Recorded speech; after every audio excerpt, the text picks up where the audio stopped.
તો hello friends, ધમુસ kitchen and blog પર તમારું સ્વાગત છે। મિત્રો, આજે આપણે ગરમ પાણીમાં કારેલા નાખી અને એકદમ ટેસ્ટી એવી રેસીપી બનાવીશું। અને ખરેખર મિત્રો, એટલી ટેસ્ટી બનીને તૈયાર થશે કે જે કારેલા નહીં ખાતા હોય એ પણ માંગીને ખાશે। કારેલાની રેસીપી હોવા છતાં એટલી ટેસ્ટી બનીને તૈયાર થશે, જ્યારે પણ તમે ઘરે કારેલા લાવશો ત્યારે આ રેસીપી બનાવવાનું પસંદ કરશો।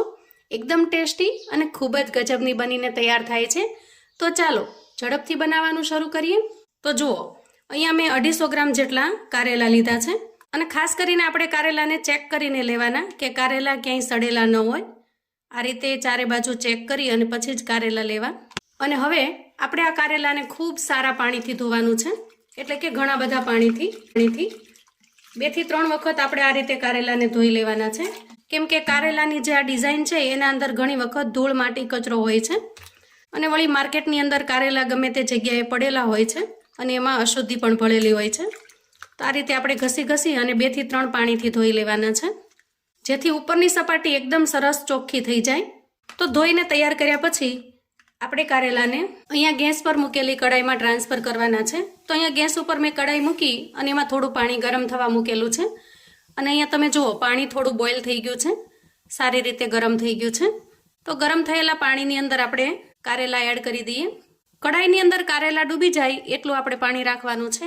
જો થોડું ઓછું હોય તો આ રીતે તમારે ઉમેરી દેવાનું અને ત્યાર પછી એમાં મીડિયમ સાઇઝની 3 થી 4 ડુંગળી એડ કરી દઈએ। તો આ રીતે કારેલાને આપણે 4 થી 5 મિનિટ માટે બોઇલ થવા દેવાના છે। તો જો આ રીતે થોડા બોઇલ થઈ જાય એટલે આપણે એની સાઈડ ચેન્જ કરી લઈએ। જો આ રીતે આપણે સાઈડને ચેન્જ કરી લેવાની છે। તો જુઓ, અંદાજે 5 મિનિટ થઈ ગઈ છે અને કારેલા છે એ ઓલમોસ્ટ બફાઈ ગયા છે। તો 50% જેવા કારેલા બફાઈ જાય એટલે આપણે ગેસની ફ્લેમને બંધ કરી દઈશું। હવે આપણે કારેલા અને ડુંગળીને એક સ્ટેનરની અંદર લઈ લઈએ, જેથી કરીને એના ઉપરનું બધું જ પાણી છે એ સ્ટેન થઈ જશે। આ રીતે એક સ્ટેનરની અંદર આપણે કારેલા અને ડુંગળીને કાઢી લેવાના છે અને થોડી વાર માટે ઠંડા થવા દેવાના છે। હવે અહીંયા જુઓ, કારેલા સાવ ઠરી ગયા છે એટલે આપણે હવે એને સમારી લઈએ। આ રીતે ઉપરનો ભાગ કાઢી લેવાનો છે અને પાછળનો ભાગ પણ કાઢી લેવાનો છે। તો અહીંયા તમે જુઓ, કારેલાને આપણે ચીરા પાડ્યા વગર જ બાફી લીધા છે, જેથી કરીને એના અંદર પાણી ઓછું ભરાશે। જો આપણે કારેલાને ચીરા પાડી અને પછી જો પાણીમાં નાખ્યા હોત તો કારેલા છે એકદમ ચીપચીપા થઈ ગયા હોત અને એમાં ખૂબ જ પાણી હોત વધારે પડતું। અને આ શેપની અંદર આપણે કટ કરી લઈએ। તો અહીંયા પીસ છે એ એકદમ નાનો ન રાખતા આ રીતે થોડા થીક એટલે કે થોડા જાડા હોય એવા પીસ આપણે કરી લઈશું। અને એ જ રીતે આપણે ડુંગળીને સમારવાની છે। તો અહીંયા ડુંગળીને આપણે વચ્ચેથી કટ મારી દઈએ આ રીતે, અને પછી એના પડને આપણે ખોલી લેવાના છે। આસાનીથી બધા જ પડ એકદમ સરસ ખુલ્લી જાય છે। આ રીતે હાથથી પ્રેસ કરવાથી તરત જ લચ્છા છૂટા પડી જશે। કારેલાને આપણે એકદમ જોઈને પસંદ કરેલા છે એટલે એના અંદર બિલકુલ બગાડ કે કીટાણુ નથી, છતાં પણ સમારતી વખતે આપણે ચેક કરી લેવાનું। ઘણી વખત આપણને ખ્યાલ ન રહ્યો હોય તો આ રીતે આપણે પીસ કરતી વખતે આપણે ચેક કરી લેવાનું છે। આપણી આજની રેસીપી ટેસ્ટી ખૂબ બનશે અને સહેજ પણ કડવી નહીં બને। તો તમે જો ક્યારે આ રીતે ટ્રાય ન કરી હોય તો ચોક્કસથી બનાવજો, કેમ કે જેને કડવું નહીં ભાવતું હોય એ પણ આ રેસીપી ખૂબ મનથી ખાશે। તો અહીં આપણા પીસ તૈયાર થઈ ગયા છે। હવે આપણે ગેસ તરફ જઈએ। તો હવે ગેસ ઓન કરીશું અને એના ઉપર આપણે એક કડાઈ મૂકીશું અને કડાઈમાં આપણે 2 ચમચા જેટલું તેલ લઈશું। તેલ થોડું ગરમ થાય એટલે સમારીને તૈયાર રાખેલા કારેલાને આપણે એમાં એડ કરી દઈએ। આ રીતે કારેલાને આપણે તેલની અંદર 2 થી 3 મિનિટ માટે ફ્રાય કરી લેવાના છે, જેથી કરીને કારેલા જો ઢીલા હોય તો એકદમ સરસ ક્રિસ્પી બની જશે। આ રીતે 2 થી 3 મિનિટ માટે આપણે ધીમા તાપે સાંતળી લઈએ। તો કારેલાને એકદમ ક્રિસ્પી કરી લેવાથી એનો ટેસ્ટ ખૂબ જ સરસ લાગે છે। તો જુઓ, કારેલા એકદમ સરસ ક્રિસ્પી થઈ ગયા છે, એકદમ સરસ ગોલ્ડન કલર આવી ગયો છે એમાં। તો આ સ્ટેજે આપણે કોઈ આવો જારો લઈ અને કારેલાને એક પ્લેટની અંદર કાઢી લઈએ। આ રીતે બધા જ પીસને આપણે કાઢી લીધા છે। હવે અહીંયા તેલની અંદર હું 1/2 ચમચી જેટલી રાઈ એડ કરું છું અને 1/2 ચમચી જેટલું જીરું એડ કરું છું। તો અહીંયા કારેલાના પીસને ફ્રાય કર્યા પછીનું જે તેલ વધ્યું છે એમાં જ આપણે આગળની તૈયારી કરીશું। હવે જુઓ, રાઈ થોડી ફૂટી જાય એટલે અહીંયા લસણની 2-4 કળીને મેં ઝીણી ઝીણી સમારી લીધી છે, એને એડ કરી દઈએ। અને 3 મીડિયમ સાઇઝની ડુંગળીને મેં આવી રીતે ઝીણી ઝીણી કટ કરી લીધી છે, એને પણ ઉમેરી દઈએ। કારેલાની સાથે ડુંગળીનું કોમ્બિનેશન એકદમ સરસ થાય છે અને રેસીપી ખૂબ જ સરસ બનીને તૈયાર થાય છે। તો અહીંયા ડુંગળીને આપણે ગોલ્ડન બ્રાઉન કલરની થાય ત્યાં સુધી સાંતળી લઈએ। આ રીતે ડુંગળી થોડી ફ્રાય થઈ જાય એટલે આપણે સૂકા મસાલા કરીશું. તો અહીંયા અડધી ચમચી જેટલી મેં હળદર લીધી છે અને 1 ચમચી ધાણા જીરું પાવડર લઈશું. 1 ચમચી જેટલું અહીંયા આપણે લાલ મરચું પાવડર લઈશું અને અડધી ચમચી જેટલું આપણે અહીંયા કાશ્મીરી લાલ મરચું લઈશું. આ મરચાથી ખૂબ સરસ કલર આવે છે.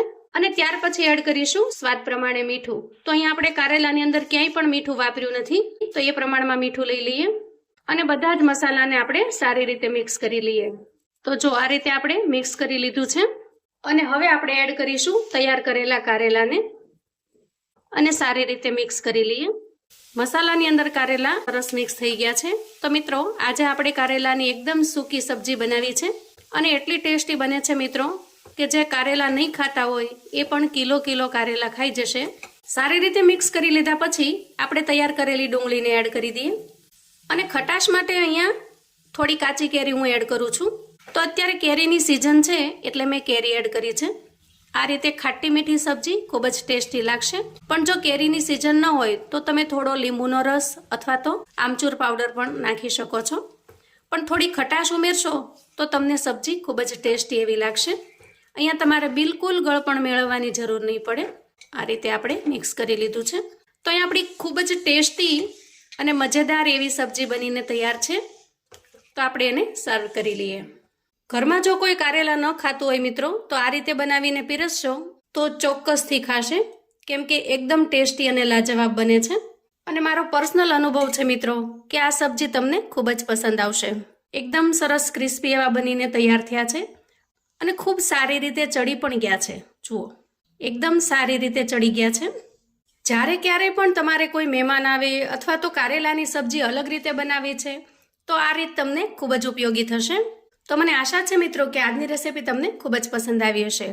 તો આવું અવનવું જાણવા માટે અને મને સપોર્ટ કરવા માટે ચેનલ પર જો તમે નવા છો તો ચેનલને પ્લીઝ સબસ્ક્રાઇબ કરો. વિડીયો ગમે તો લાઈક અને શેર કરો. તમારા સગા સંબંધી મિત્રોને પણ આપણી આજની આ કારેલાની સબ્જીની રેસીપી ચોક્કસથી શેર કરજો, જેથી એ લોકો પણ અલગથી આ રીતે કારેલાનું શાક બનાવીને તૈયાર કરી શકે. અને હા, એના ઘરમાં જો કોઈ કારેલા ન ખાતું હોય તો ચોક્કસથી બનાવીને તૈયાર કરી શકે. કોમેન્ટમાં મને ચોક્કસથી જણાવજો કે આજની રેસીપી તમને કેવી લાગી છે. તો ફરી મળીએ એક નવી રેસીપી સાથે. ત્યાં સુધી આવજો મિત્રો.